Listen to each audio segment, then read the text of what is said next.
so it's pretty straight. I'm starting my video journaling, and some of it I'm sharing online in different places. I don't put everything in one place. I plant a lot of seeds, but I don't really want too much attention anywhere. I think it's just a matter of time. People will read my book, I suppose.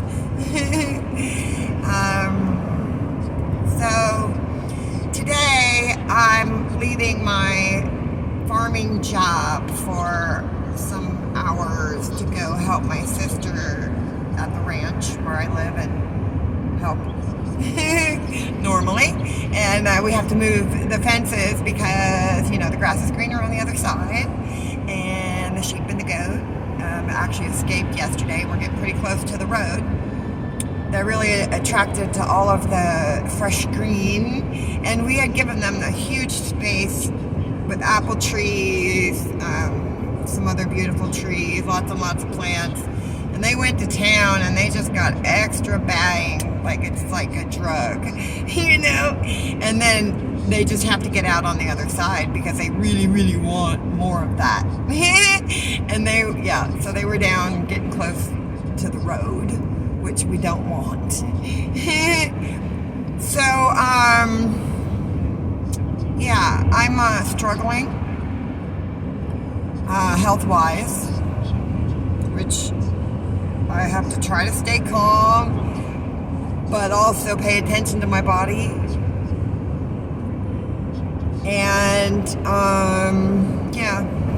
I have some bladder symptoms and excess chills, but not fever kind, I guess. I blame a lot of it on changing my diet for 4 days. My stomach has been all messed up, and really the interstitial cystitis comes from diet too. So hopefully that's all it is, and it's not an infection. Of course, I have to be very careful because if I get septic, I signed a DNR because I don't want to live through another septic infection. I think I've had 8 that they caught. But yeah, so far I'm not really stressed about it right now. I'm keeping aware. I'm trying to be distracted. It doesn't help to just go lay down and check out. My body hurts. I have all over nerve pain, muscles, joints. I don't know if it's a psoriatic arthritis, the nerve pain. Actually, I didn't even notice the all over nerve pain until after I took gabapentin and carbamazepine. And then I quit those, and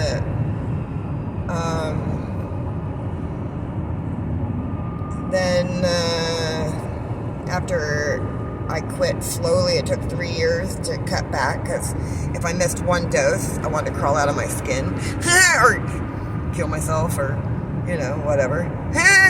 And so I didn't want to take that medicine, and I will not ever take that medicine again. Can you imagine the consequences of people losing their medicine when things fall apart?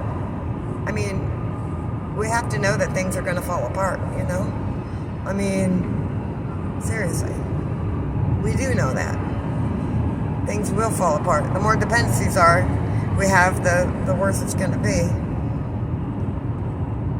And so my nerve pain is extra bad. I'm thinking it's the food. I might have been drinking more than usual. Still not a ton. 1 or 2 beers a day, spread out with some other drinks and food in between. That's not going to cause nerve pain. Now, of course, they said my liver's fine, even though they told me once I had a hole, and then they said there was a cyst, and then they've taken all the studies. I could say my My liver does hurt. My dad died of liver cancer at 53. I'm 52. But they keep telling me my liver's fine, even though I can tell post-COVID it is not.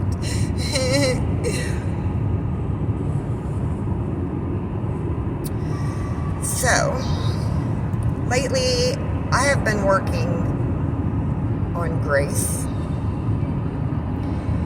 and not judging myself and being nice to myself and accepting my faults. And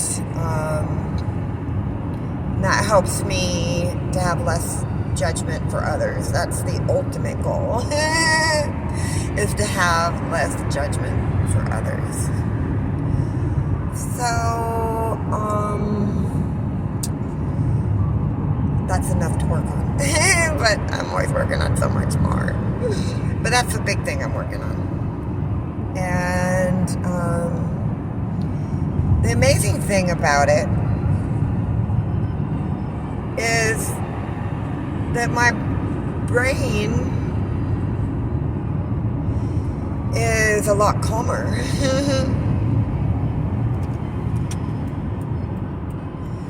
Which is nice. And yeah, I highly recommend working on grace. That's a good start. I realize I do have PTSD for a lot of reasons, and so my brain is going all the time, and it's worried about everything all the time, and, boy, when you can take out that judgment, it takes out a lot of worry,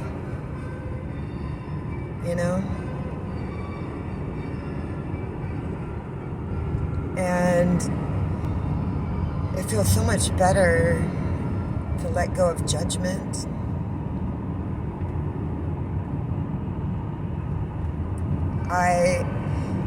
I'm still really busy and stressed about all the things in my life, helping people, trying to do the best job I can, and try to be the best person I can. And it's been a really busy month. It is quite exhausting.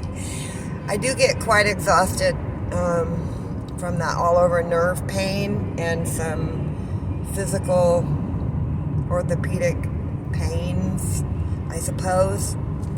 The nerve pain in my head, that's what they're calling it, neuropathy, even though I can tell it's constantly getting infections there. And I've been using my muscles to strengthen. I don't go to the gym. I used to go to the gym a lot. I used to be very athletic.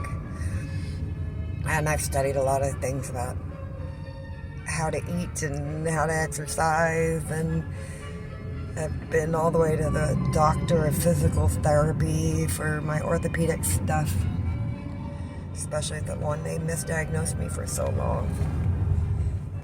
And I have to tense my muscles, and I do a lot of stretching. Every time I move, I have to do it with purpose to minimize the pain. And the stretching to help relieve the pain. And I realized on a farm, you don't need to go to the gym. I mean, Mary Magdalene, I know her preachings. I had heard she was talking about how important it was to know yourself. Of course, she was Jesus' favorite, but Ben didn't want to accept that, and her preachings haven't made it out in the public.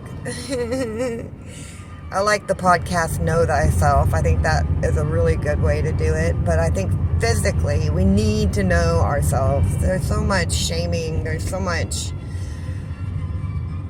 trying to make us into athletes or military strength, we did such a shitty job of that. We just poisoned everyone, and He made them all fat, lazy, and stupid. Not everyone. I'm just saying in general. The Western world life. When they're building up for wars, they do like to promote a lot of sports and stuff. I hope that we have enough healthy people.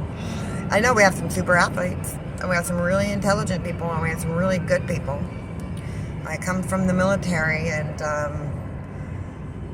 I'm all for being in shape and being prepared for war. I mean, if somebody wants to sign up to protect our country, I don't think we are doing it by protecting the world, because the world is rejecting us. But I do feel an invasion coming. Unfortunately, I feel a civil war coming, which will be way more deadly. But hopefully, maybe we can join forces before we kill each other. Maybe we can join forces and prevent World War III. Maybe we can make an example. I know that we should manifest good things, and I want to try to manifest that. I mean, if we could come together, I think it's too late. But I'm here to help whoever I can until I'm not here anymore. That's the deal I've made with God, is that I know I'm suffering. I'm willing to suffer as long as I'm still a benefit to others. So, and I did want to see my grandbabies. I am fighting to stay alive, and that takes a lot of mental, a lot of mental. You have to think positive. You have to ignore your body when it's hurting. You have to say, okay, I feel all that pain. It hurts. I don't want to dwell on it. You know, I have to distract myself, but I also can't ignore it. I have to tell myself it's not traumatic. I'm not willing it away. It's my body doing its job, trying to heal me. And it is what it is. That's the best I could do. Well, I'm going to put this someplace where I don't think anyone actually watches my videos, but maybe one day. Nobody wants to hear the sad stuff. Nobody wants to think about having to give stuff up or work on things, or, you know. I just hope that people can learn from my story. I guess that's why God keeps pushing me to tell my story. I mean, I wish it was some hero story, you know, but I'm not a hero. I'm just a martyr, I suppose. I guess I volunteered for this. I did so people could learn from it. So I really, really hope somebody's paying attention. Angelina Jolie, I really, really think that you're perfect for the movie. For making my movie. And starring in the movie. I don't know. I don't know what you think. I don't know if you're even interested in making movies anymore. I know you've been working on some other things. But I'm hoping that you do see the value of it. And I'm going to go get a joint for my nerve pain, because I'm going to go do some farming and I need to feel a little better. So I'm going to check out. Bye.